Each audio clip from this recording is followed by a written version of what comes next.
Welcome, everybody, to this week's episode of the Therapy4Dads Podcast. I have a new friend, a new guest coming on who is Lisa. So, Lisa, how you doing this afternoon or whatever time it is for you? It is afternoon for me. Good. How are you? I'm good. It's been a day. I think we both, in our quick green room, had some stuff that we were coming in from the day so far. And I think that's just life, right? At times, I think at my house, I had some vomiting kids all the past few days. So that's where I've been coming from. And you've been coming from just a busy day yourself, and we're kind of slowing down to have a conversation. So glad that you're here. Can you tell us a little bit about who Lisa is real quick? So I'm a creator. So I'm a conscious parenting creator / educator, conscious, gentle parenting creator and educator on social media. I also have a blog. I also have a podcast, and I'm a mom. I'm home with my kids. I homeschool them. And yeah, I've kind of segued away from the rat race, if you will. And I'm just focused on being a mom, healing, and just spreading the message of conscious and gentle parenting. That's me. Yeah, but welcome. And I think we hit it off having a conversation about that and this idea of conscious and gentle parenting. And so that's kind of the topic of today is that. And as a quick caveat, I think there's different definitions, some nuance to this concept of gentle / conscious parenting. And I think there's a spectrum of what that looks like and what that means. And so for today's conversation, at least lay a rough foundation of what that means. And then we're going to go back in time a little bit for those that are, as we're listening to this, a little back in time of Lisa's journey of coming to this place of this conscious, gentle parenting. So let's kind of what's a rough kind of just structure of what that looks like to get a sense of for us? So essentially, I look at gentle parenting or conscious parenting as a parenting philosophy. And I intentionally use the term philosophy versus style because the way it looks, like you've said, is there's a spectrum of sort of what it looks like in real life or in practice, where we prioritize the well-being of the child, the emotional well-being of the child, the physical well-being of the child. And so there were just some things we don't do as conscious and gentle parents. So of course, there's no hitting, no yelling. I mean, listen, and when I say this is what we're not supposed to do, okay? But we're on a journey. Yeah. Many of us are first generation gentle or conscious parents, and we've got a whole lot of our own stuff we're working through. So we do our best. So I'll say that. So, I have it's all the grace and the empathy and understanding the world here. This is a safe space to have that conversation. Absolutely. Right. So there's no yelling, there's no hitting, there's no threatening, there's no shaming, there's no punishment. There's discipline, but it's not in the traditional sense of what people think of discipline. It's one where we educate or teach our children, guide them on how to do the right thing and what is right and what is wrong, versus we don't really take any punitive measures against them. Conscious and gentle parenting is science-backed. And when I say science-backed, I mean there's research, there's studies that sort of support every tenet of conscious and gentle parenting. And so, a lot of people are like, what do you mean you don't discipline? You don't, I mean, it's been researched and we understand that, I don't want to replicate the prison system at home. I mean, I don't think it's actually been effective. I mean, I was raised traditionally and was punished in the sense of, I got spanked. I didn't really get like grounded.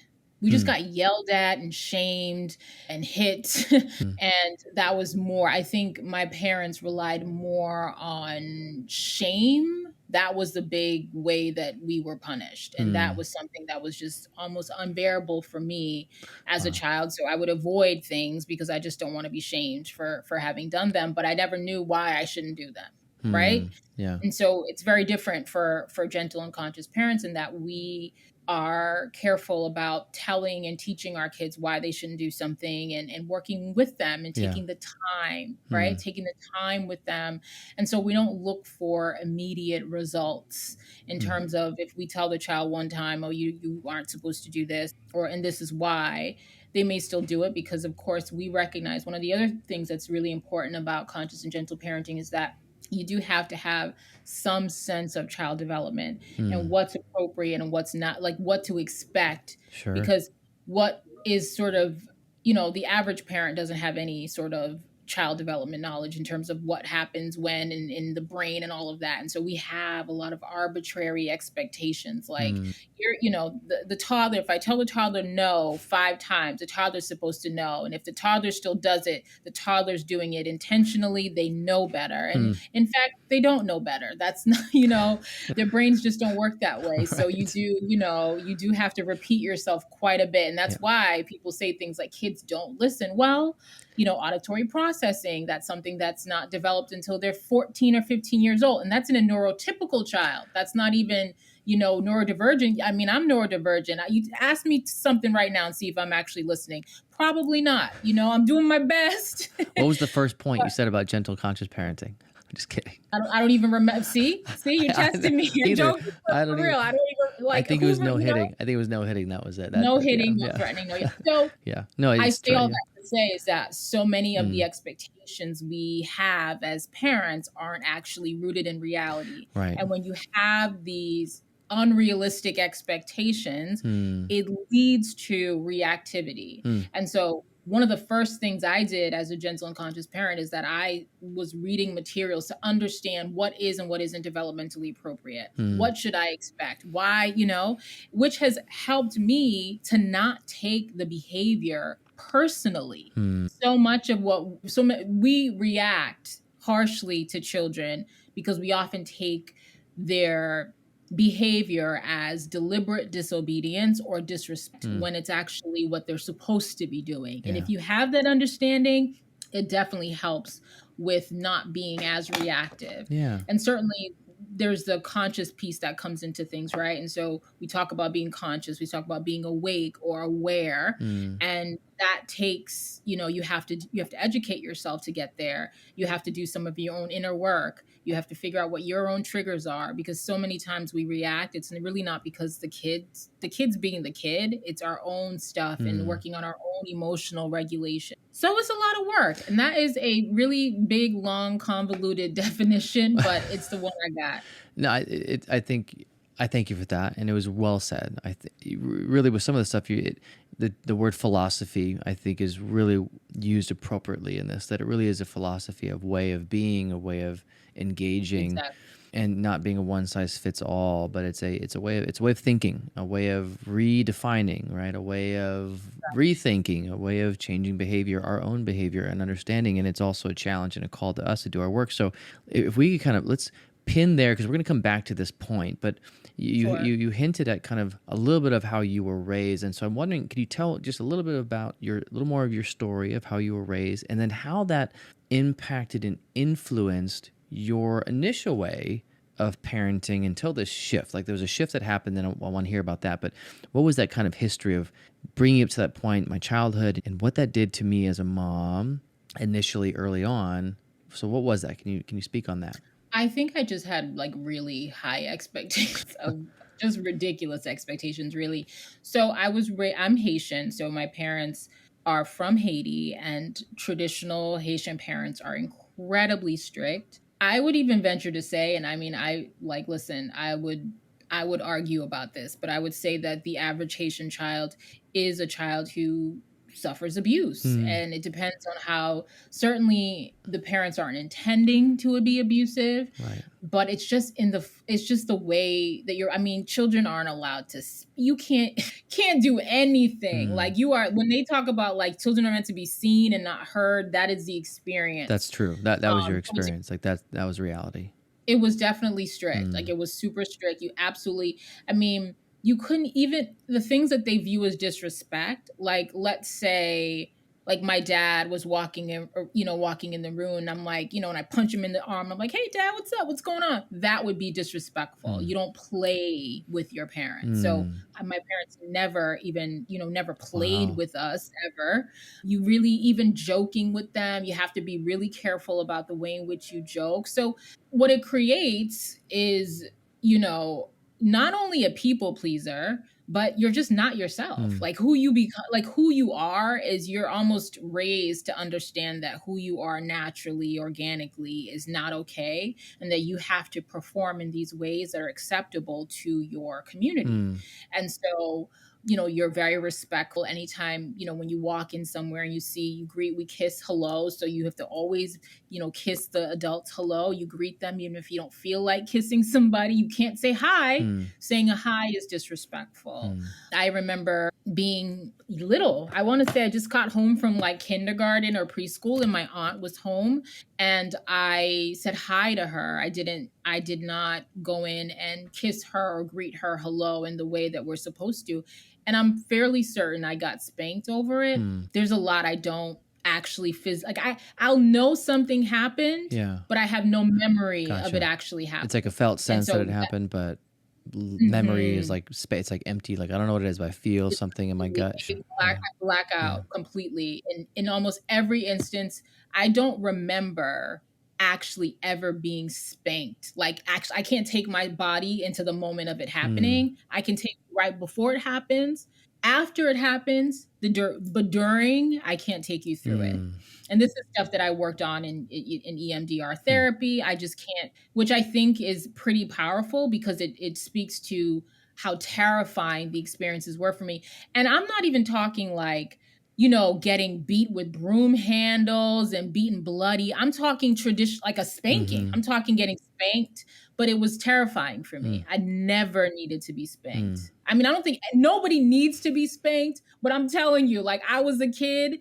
Tell me one time and I'll never do it again. I promise.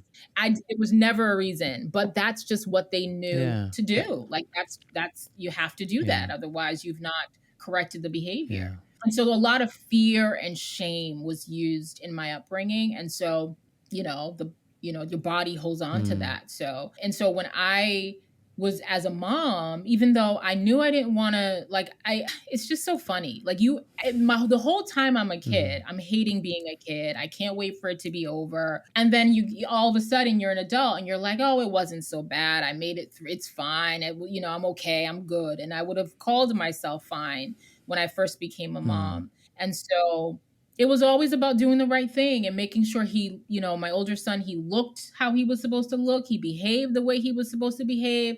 And if his behavior wasn't what I expected or wanted it to be, I took it personally. And I was reactive. For instance, he said something to me today that the old me would have been mad about and would have been like, who are you to talk to me and tell me these things? So one thing I did today, which I don't normally do, but I did today because I just was frustrated and annoyed. So he wasn't going with the program. And he knows, like, he wants to he wants to play Minecraft all day, Minecraft and the Roblox and whatever. And we have homeschool we're doing during the day.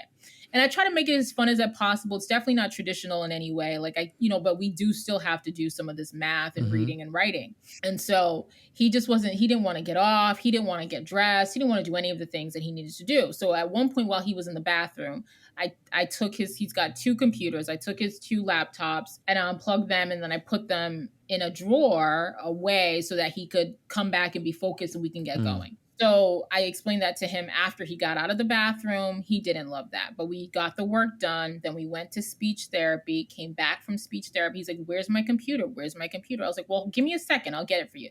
So I handed over to him. He's like, well, next time I need you to ask. And I'm like, excuse me? He's like, yeah, next time it's mine. These belong to me. You just can't take them.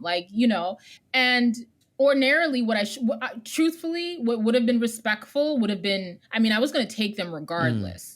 But I could have told him, like, he was in the bathroom and I just took them. I didn't give the warning. I didn't say, hey, because of this, I'm going to take this away so I can help you so we can get your homework done. I just took it. He wasn't wrong. Like, this is his personal property. I don't have a right to take it without informing him, because it really wasn't going to be a situation where I was going to ask his permission. I was going to let him know that this is what was going to happen. And so the old me would have been like, where do you get off? First of all, I bought these computers, okay? And you're not doing what you're supposed to be doing. And you have to, you can sit here and say to me that I need to ask your permission to take something that that would have been the old me, because I was operating, what is that? Adultism? I guess that's adultism, right? Where we, but I wouldn't have done that. What I did to him, I wouldn't have done to another adult. But we feel, because they're kids, that, I even did it recently also, just I think maybe last week. I told him we were going home, but then I made a couple of pit stops on our way home. And he's like, "You didn't tell me." He's like, I had a Minecraft date. I had plans, and you told me we were going straight home, and now here you are stopping." Now, if I had had my mom in the car with me, my sister, a neighbor, I would have been like, "Hey, I'm going to make a stop here at the pharmacy on our way home." I would have announced it, but because it's a kid, I didn't think to do something like that. And so he calls me out on it because he's aware now of, sort of how things are supposed to be and what fair looks like. But the old me wouldn't have done it. I would not have apologized for any of these things. I would have been like, So I think that's a change. And I did spank him a couple of times when he was a toddler, which I'm not proud of. And he reminds me of because he remembers, "Why did you do that? We don't hit people we love, right, Mom?" Yeah. So he calls me out on it. But yeah, that would have been me. I was I had pretty high expectations of him, and I was strict. It's going back to your childhood.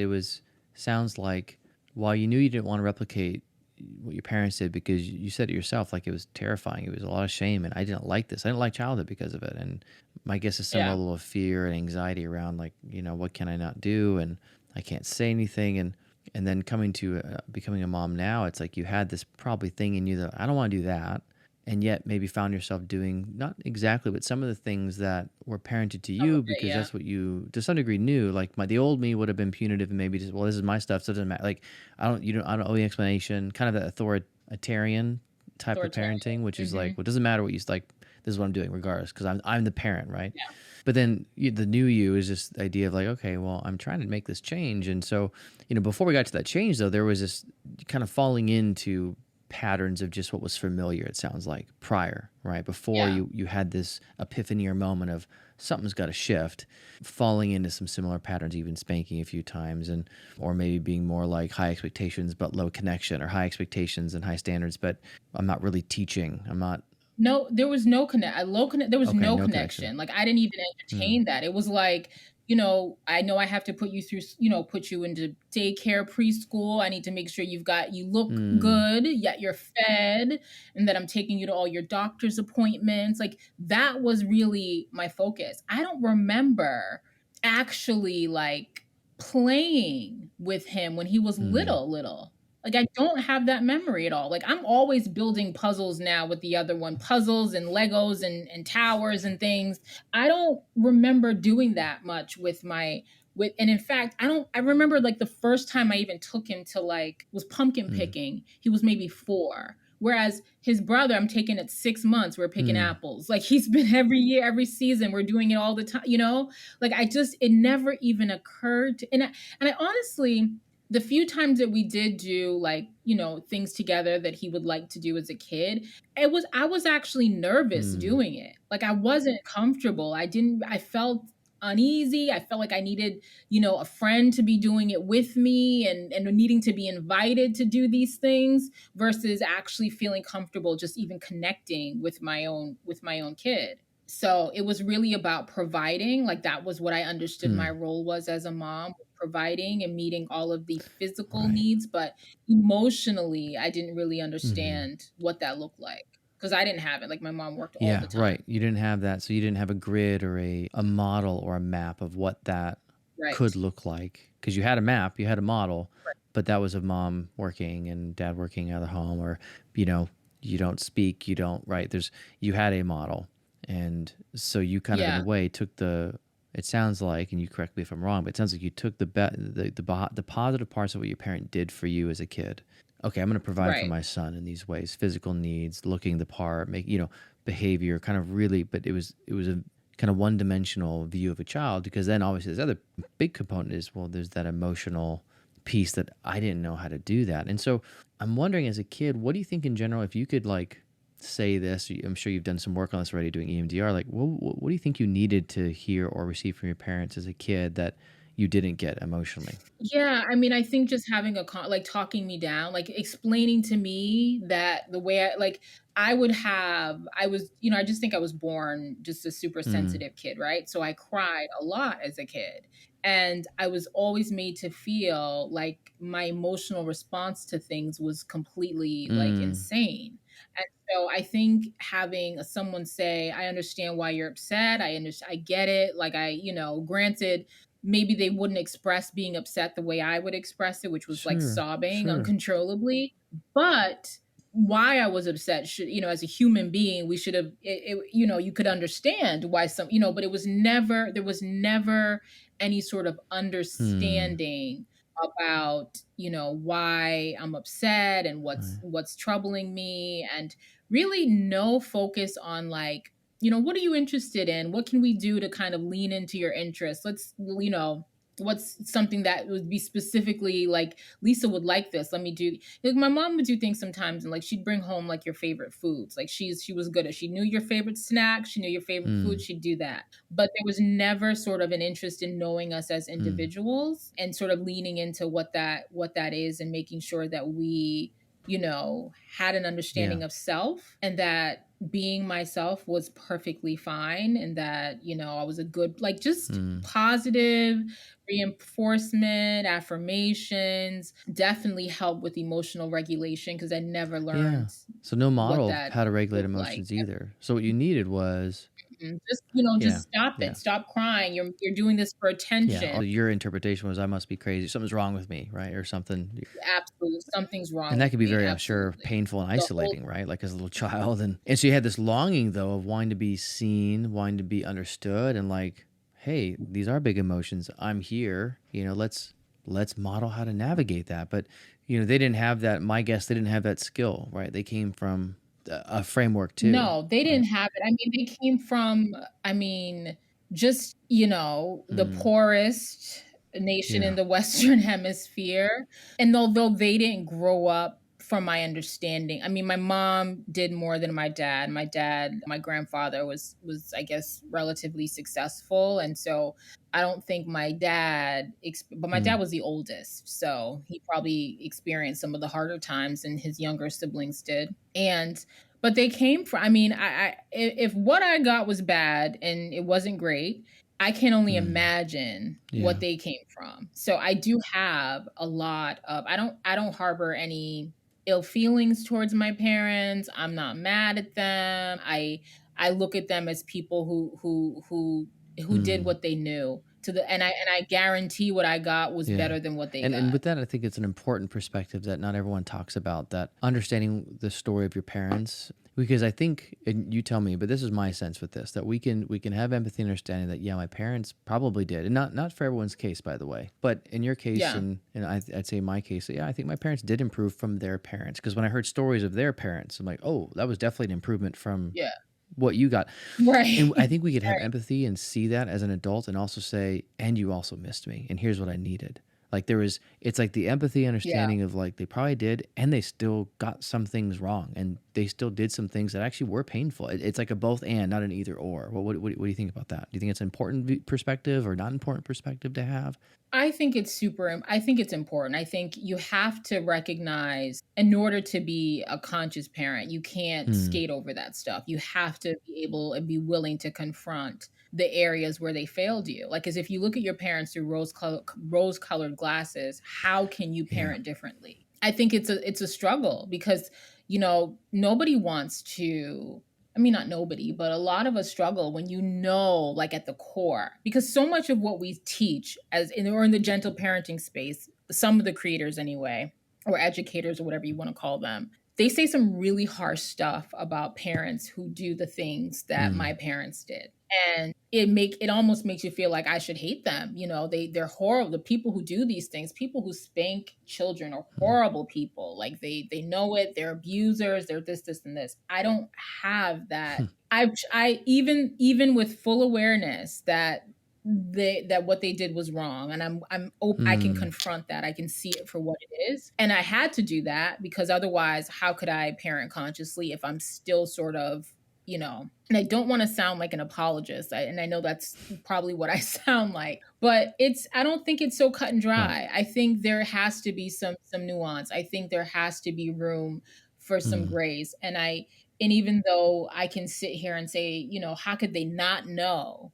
I mean, what you know cognitively is often not what you do, because you do what's been modeled to you and what your understanding is. And there's a lot of cultural pressure as well to sort of abide by these sort of standards that are within your culture. And it is, I mean, discipline is synonymous with spanking, hitting, beating, whatever in Haitian culture. Yeah. And so with that, this synonymous, like this punishment is synonymous with discipline in Haitian culture. I think a lot of cultures have that I think a lot of people get stuck in that rigid, that it means punishment. In fact, I did a poll the other day on my YouTube channel asking that question. When you hear the word discipline, what comes to mind? And I put punishment or teaching. And half of the people said, well, punishment, right? I think because that was, even talking to my parents, because I've had conversations with them and I was spanked and things like that. And according to them, and now me and my dad have a great relationship, but we had some heart-to-heart conversations about stuff. And, his perspective was, back then, it was kind of talked about, but not really. He's like, there wasn't like a lot of parenting things going on. It wasn't like, let's be conscious. Like, it was just that, in fact, they taught us that spanking was the norm. Like, that was the thing you did, taught by experts. Like, that was the thing, for 50 years ago, 40. So it's not until recently that we've starting to see brain development and, maybe this isn't helpful. So I think some of it is within the context, that was the norm, and they did what was actually taught. Like, there's a lot of things that were taught over the ages that have been incorrect. There's a lot of things that that experts taught or said this was the right thing to do. There was a time when they said, don't touch your kid, don't hold your kid, put them in isolation. Like, if you even go back farther, there was a time when going to births that dads, you can't be in here. You're not in the birthing room. Like, that to me now seems insane, but back then that wasn't insane. That was normal.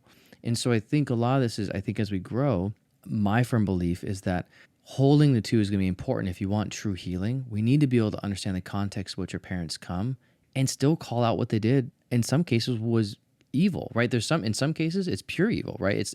And in some people's cases that I work with, it's like, there's really no way around this. Like, this wasn't actually what was taught, right? There's certain things that weren't taught. It was like, and most likely it was probably out of their own trauma. It doesn't mean it's okay. But I think holding the understanding and letting go, as well as being able to call out and saying, this was not okay, and here's what I'm doing differently about it, like you said, is I have to see those things so I can change, so I can heal, to then pass it down to my kids and the generations to come. And I think without that, it's going to cause more division and actually not true healing. I think it'll create a different problem in the end. Yeah. I've had people or, people who follow me or comment, and they'll say, I don't spank my child, but I was spanked. I don't spank. I consider myself a conscious parent, but, I don't think spanking affected me negatively at all. And I think, and listen, far be it from me to tell somebody that they're traumatized, right? It's far be it from me to be like, to define somebody's experience. But to me, it's like you're talking as they say, you're talking to both sides of you can't say that this was an okay experience, because there's gotta be, why don't you do it then if it was okay and it didn't affect you badly? You know what I mean? Like, why don't you try it? There's gotta be something about it that you don't like and you don't think is quite right. So, and also I would argue that a lot of people just don't, and this is not, I think there are people who genuinely can't, from like a psychological standpoint, can't go there within their own experiences. Like, you just can't do it. Because I certainly have things that I'm just like, I remember saying to my therapist, like, just not going to touch that one yet. Maybe, but not yet. And there are things that just people cannot they can't do it. I think if I were to have a conversation with my parents, because you've had the conversation, it sounds like, with your dad, I've not had the conversation with mine. I think I could have it with my dad. I don't think I could have it with my mom. Yeah, and that's another side piece, is that not every person is going to be able to actually have a healthy conversation in there, and that's a different piece. Not that we need to have our parent do that so we can heal, because I don't believe that I don't see that we must have this in order for us to heal. I think that it's best, like, if we can, that's like the ideal, but the reality is not all of our parents would be receptive to that, or would even be safe to do that, right? So I think there's also, like you said earlier on, there's nuance to this. There's a philosophy or a structure, and we have to work within that and what feels safe and okay for us with where we are, or with our parent, or with our children. But the core of it is the main philosophy is, what I'm hearing the shift for you is going from kind of high structure expectations with no connection and demands on a child with kind of a lack of education. And again, back then, people didn't really know all that much about development of the brain. I mean, that's more of a recent understanding. And now shifting to still having high structure, but high connection, right? Connecting with your kid and empathy and teaching. I think that's the piece, because then you go to, what did spanking teach you? Like, what did it teach any skill, right? And I would say most people would say, didn't teach me anything other than maybe don't do that because I don't want to get hurt, right? I don't want to, I think in that sense, sure, it taught a kid, well, I don't want that because I didn't like that. So it taught that not to do something out of fear of being hit or hurt or, grounded. So in that sense, it's fear-based. Yeah. So is it teaching? I would agree. It is teaching, but is it effective? No, because there's still the lack of the skill, right? Right. There's a lack of the skill, and then fear obviously manifests into anxiety and has all kinds of psychological stuff that shows up later. And most people don't make the connection to that. Like, they won't ever make the connection that their anxiety and the fear they have about whatever is tied to, because they said this is just what it was. It was normal. This was I'm fine. This is what it was. I'm fine. I went to college. I have money. I'm married. I have a job. I laugh. I have money. Then fine. And I think totally that we need to connect the dots, and that's often what I do in my office with individuals is, let's look at this all. Like, I know you feel fine, but let's actually look at this. And often when I get in there, there's a wounded person in there that had a need that wasn't met, and not to demonize the parent, but to say they didn't meet that. Even good intentioned parents miss things. And so, coming to the present now with you, that you had this epiphany, a moment in time where you had this upbringing, and obviously now I'm sure this is more recent now. You looking back, I'm sure of like, okay, my parents did the best. But when you were like probably 5 and 10, that wasn't probably there, right? It was just, I want to get out. I don't like childhood. I was afraid. I felt like, you just didn't do, and there was no connection at all. Like, I can probably count on one hand how many sort of like family things that we ever did. Like, literally, I think we went on like 2 family trips before I was 10. That was it. And then you became a mom. We went and kind of fell into some, not exact, but some of the old pattern, kind of high demand, maybe authoritarian to some degree, right? Parenting. And then something happened. Could you kind of speak just a little bit about that, and then we'll shift into kind of what you're doing now as a conscious, gentle parent? Sure. So really, it all kind of all happened in this, like, it was a pandemic initially. So the pandemic's here. And I had been parenting from, an unconscious state. I'll just call it what it is. There was no connection with the child. There was no stopping and thinking and being present. I was always just reactive. I had things I needed to do, and like I needed him soldier. to fall in line, like a little, do those things. Yeah. And if he didn't, it was like, I never paused on how I reacted to him not doing what I needed to do. And this is prior to even understanding how neurodivergent he is, because he's got all of the acronyms, frankly. He's got, or even myself. So no one's been, at this point, it's early in the pandemic, and none of us have been diagnosed. Since then, we've all been diagnosed, myself, my husband, everybody's neurodivergent. Wow. We come to find out, but we didn't know that then. And so it's early in the pandemic, and I'm finding myself being very reactive, but now we're home 24/7. And so I'm more aware of how reactive I am. And I just happened to be on Facebook, and some random post came up, and I got into this Facebook group, and I was introduced to conscious parenting. And I was trying to do it for what I thought was conscious parenting, right? For like the first year, without being conscious of anything. I hadn't done any of my own work. I just knew I wasn't supposed to yell and hit you. And I wasn't really, hitting was never a huge part of my parenting. So that was easy to not ever do. But I was still yelling. I didn't really get it. I was still an authoritarian parent, frankly.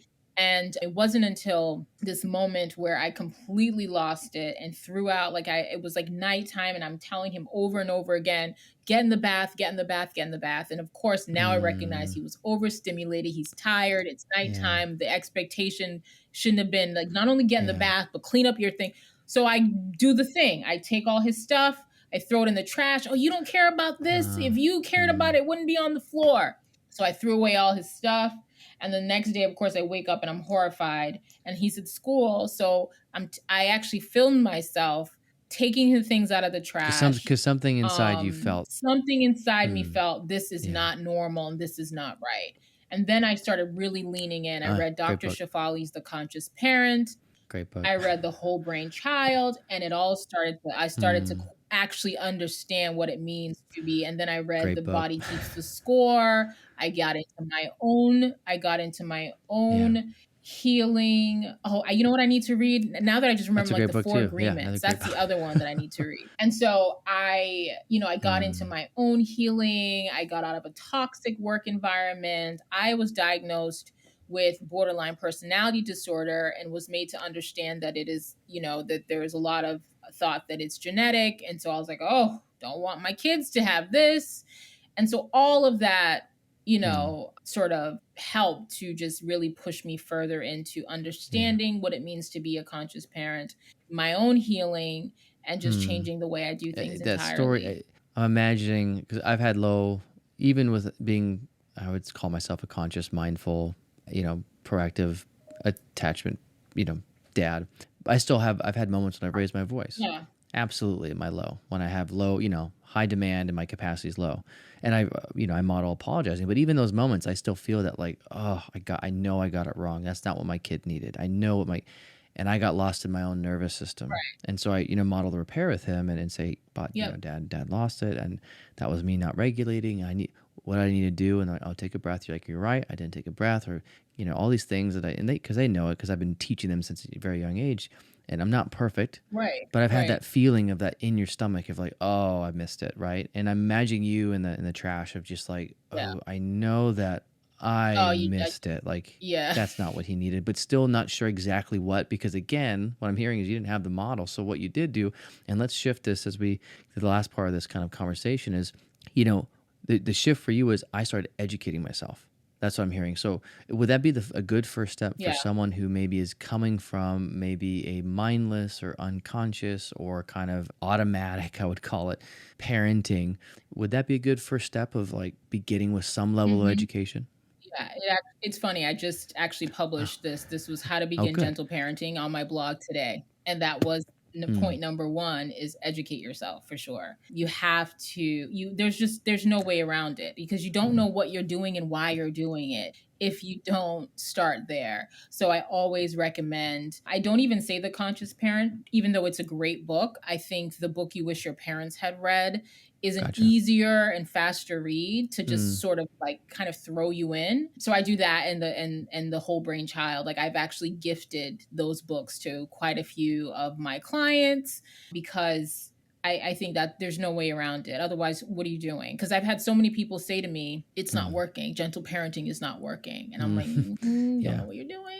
Yeah. You didn't read anything, did you? What do you know about gentle parenting? Well, I watched a couple of TikToks and I'm like, no, not quite. Like someone literally had like an argument with me on Facebook today. She's like, I tried this gentle parenting. I put my kid in timeout. That stuff doesn't work. I'm like, well, ma'am, timeout isn't gentle parenting, number 1. So what exactly sounds like you were doing gentle talking. Right. And you had some expectations that just kind of weren't in line with where your child is developmentally. So so that's number 1. What would be like maybe 2 or 3 other, when you're working with parents that like this is the initial path. So first is education. Number 2 would be what? What would you say? I think too, you got to think about your own childhood. I think you got to reflect back onto your own child and really, really be honest with yourself. Like, what did you not like? What was that experience? And be willing to go there, even as hard as it may be, because it allows you to start building the empathy for your child and putting yourself in their shoes. Like me being able to put myself in my son's shoes today, even with one last week with going without telling him we were going to stop at the pharmacy and wherever else I stopped, 2, taking his laptop away, even though I was going to take it away, whether he wanted to or not, but just informing him that I was going to take it away. I know what that feels like. Like if I like, you can't just take my stuff. We get upset. So I love that. We get it's upset. Important to, in a way, treat them like the adult we're trying to model, but we have to model because we know that developmentally they're not there yet, but we still got to treat them with the same respect that we would an adult. We wouldn't just take I wouldn't come and just take your laptop. I would tell you. But we got to give the same respect to kids at the same time, age appropriate, developmentally appropriate, because we're still teaching, and everything we're doing is teaching. And so, step 1 is education. Step 2 is I also agree with Right. this. We have to look inward because we got to be aware of why are we reacting to these things? It's coming from something. There's a reason why we're reacting. There's a story behind that. Why we do or don't do something. There's always a story. You have to know who Yeah. you are and why you became who you are. Like you have to know all the bits and or try to know, right? It's not like you're Right. gonna know it all and then you start Yeah. gentle parenting. You're Yeah. learning as you go, you're healing as you go. But so much of what we think is, well, it's my personality or I'm a Pisces, and so this is how we are, right? People Yeah. that's I'm the this, story therefore I I would tell can't. years ago. But then you're Which I like, think is a rationalization, intellectualization to not actually right, have to grow or change. It's like, well, I'm this, so I can anyway. Which I think is a way of right, shooting yourself in the foot, right, so to speak, of like, well, I'm already a bad parent, so why try? Like I'm this way, so there's no reason to even trying anyway. Like I'm not going to get anywhere, which is right, not actually. If you're right, thinking of what do you want to teach your kid, what are you teaching your kid? Well, just to give up that, not to grow. Like once you're stuck, you're in stone, right? So right. we got to understand our past. A good book on that, if you haven't read it, is Parenting from the Inside Out. That's a really good book by Dan Siegel, which he Yeah. wrote books with Write that Tina one down. on like Whole Brain Child, stuff like that. So what would be number 3? So number 1 is education. 2 is look at your past. 3 would be what? I should know this because I wrote the blog post. Connection. Honestly, work on connecting with your kids. Spend time, get to know them. Because also, when there isn't that connection, again, you're more likely to misunderstand or misread their behavior or their response. Like, I think I even mentioned this to you. Like, there were books in Yep. like the 90s that were like, men are from Mars, women are from Venus, right? Mm. They need to have something like that for kids because we misinterpret their response to things a lot. And if you don't have like that connection with your kid, you're going to not quite get it. And you might be like, I have so many stories of how I missed it. Like I remember last year we were on a trip to Maine, really nice trip. And there was like a candy store on this street in Maine. And of course, I have a sweet tooth. So of course I'm like, oh, I want to get candy. So I say to my son, I was like, oh, I have a surprise. Let's go. He's like, oh, what's the surprise? I'm like, oh, we're going to go to this candy store over here. And he's like, oh, I thought it was going to be a toy store. I was pissed. I was so pissed. I'm like, this kid's so ungrateful. He's on this beautiful vacation. I mean, who doesn't want candy? And I read it as he was in gratitude. I took that as ingratitude when really it was just from a kid's standpoint. I like toys more than I like candy. It was just honest. It was just he's himself. It's honest. It wasn't I don't care about this trip. F mom, F this vacation. It wasn't any of that, but I reacted to it like it was all of that because and then I apologized for my reaction. I did. I apologized for my reaction. And I worked on just connecting more because I'm like, and I honestly, to be honest, during that time, I was working a crazy job and I was working all the time. So I hadn't been like connecting and spending time and all of that. So this was like this one short, brief moment where I spent time with them on this vacation because I was working on this vacation. And I just was so in my own mind and my own thoughts and my own anxiety and my whatever. And, so I think connection is such an important part of all of this. Like, and you get to know them and their personalities and what their sense of humor and like who they are as people in a very different way. It sounds so foundational. It helps us inform us on how we need to actually parent and meet our individual kid because every kid is different. All 3 of my kids are different. Like there's some similarities, yes, but if I don't get to know them, I'm not gonna be able to speak their language and what they're needing from me because my eldest needs something different than my middle than my daughter. They all need connection, but in its own way. It's like adults, right? Like how do you feel connected? It might be different than your partner and husband. Just like adults, we need to understand our kids' needs through connection and spending time with them to know that about them so we know, oh, he does actually, this is just about, he just likes toys more than candy. I'm the one excited about candy. He could care less. He'd rather go to a toy store. Like maybe your other kid might be like, yeah, candy, let's get candy. Like, it's just because of where they are. And I love that you said that because in his brain, that it wasn't about the trip. It wasn't about this. It was like he was genuinely excited more. And we miss that if we don't spend the time. And so can you what is one very practical way of parents like, what do you mean I'm sure you had this question. What do you mean connect? I don't know how to do that. Like, what do you mean connect with them? Where I don't even know how to do that. The littlest things, like Mm, with my older mm, son, we go to Dunkin' Donuts like once a week and he gets his favorite mm. donut. We spend like, it's Okay. literally like 10 minutes and we're just chatting. Like I Mm, have tea, he has a donut, and we chat. It's like in this small, like little bit of time. And now because I do have more time, we take walks all the time mm, because he's very into birding, which now I'm into birds and nature mm. and wanting to go. So we'll take random walks. Like, okay, let's just walk up and down the street, see what birds we might find. Like it's little, it doesn't have to be like these cute, Extravagant these things. like, Yeah. Extravagant. Like, no, it's Mm, walking up, go for a yeah. walk with your kid up the street for 5 minutes, like a day, at night after Mm. dinner or whatever, go for a Yeah. quick Be neighborhood present, walk with right? your Just kid and listen. just Be present. chat. Yeah. Just be present, Mm, listen, hear what their minds or what they're thinking of, like what they're into, and just lean in. Like I have like my entire family is now not just like us in our house. Like my dad, my sisters oh, are all into, we're all trying to go birding, and that's like great.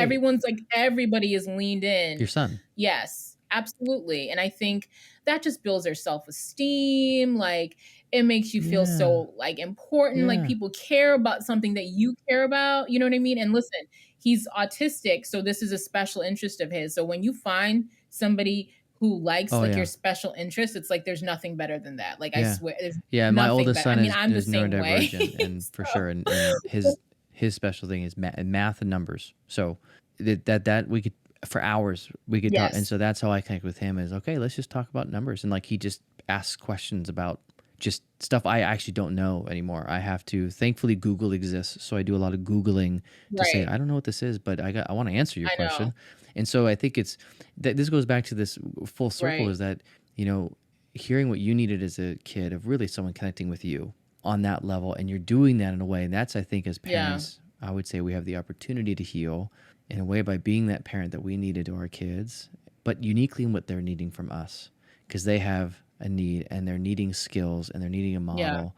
And that's what I think this whole idea of gentle, conscious, mindful parenting, positive parent, I think there's different words, positive parenting is really having Yeah. a purpose, having a reason for what we're doing, not just to react, but there's always about teaching. We're having high connection, high structure. We're trying to teach a skill, walk them through it. So we're building this, like, kind of the structure for when they become adults. They'll know how to navigate a big emotion because, oh, mom sat with me in this and she helped me with this. It wasn't just like go to your room and be quiet. It was, I remember these moments that I was having a hard time. My mom just sat and Right. like I was okay, and she loved me. I wasn't told I was insane. I was loved in that Mhm. moment, and I don't Right. know what to do because I was shown this Right. over and over and over again, and now I could do it on my own. It's a journey. It's a journey. It's not a, that's, if I could give anyone a bit of advice who's sort of Mm, embarking on this, is to understand like yeah. it's a journey. It's a lifetime commitment. Mm, You will be repeating yeah. yourself a lot, a lot, a lot, and doing it Mm, with them over and over again. But they're going to learn, and they're learning, and you're learning too, because mm, so much of little Lisa is still very much here. And so, when I go outside with him and I'm looking at birds, like my own yeah. inner child is all into it too. And I'm like looking up like hiking shoes and things for summer I now. I'm love like, who that. am I? Yeah, Where does this I person love come that. Yeah. from? It is And a journey. so it's a I journey love for that. I sure. think it's a great encouragement for parents that are starting, that it's not just a destination, but it's a lifelong journey of learning, of being curious about, I think, not only our children, but ourselves. And the little Lisa, or like the little Travis, like what, how do we Yeah. reclaim that part of ourselves that maybe we had to kind of push away because of, for various reasons, survival, whatnot, that we can maybe allow to come out in our kids and see that kind of Yeah. be revived and reclaimed. And so where can we find you? If people want to reach out for some support, Lisa, where are you? How do we do that? Consciouslylisa.com. That is, you'll find all my social Hmm. handles there. You'll find links to my podcast, to my ebook, to my email. Great. It's all And consciouslylisa.com. everyone that's listening, all of these links are going to be in, if you're listening to the audio podcast, in the show notes. If you're watching this on YouTube, it'll be in the description. Everything will be clickable to take to her website, to her ebook, to her Instagram. Reach out to her if you're looking for this journey. She's friendly. She's passionate about this. She really cares, and she gets you. I think she has this experience to have empathy and understanding for where you are. Even if it's slightly different, she can meet you where you are, because I feel that warmth when I talk with her, that she really does want to genuinely help. And that's why I wanted her on the show, is because there's a genuineness of care and seek and understand, and really to make a difference in all the lives of the next generation. So thank you, Lisa, and have a great rest of your day. Thanks, Travis.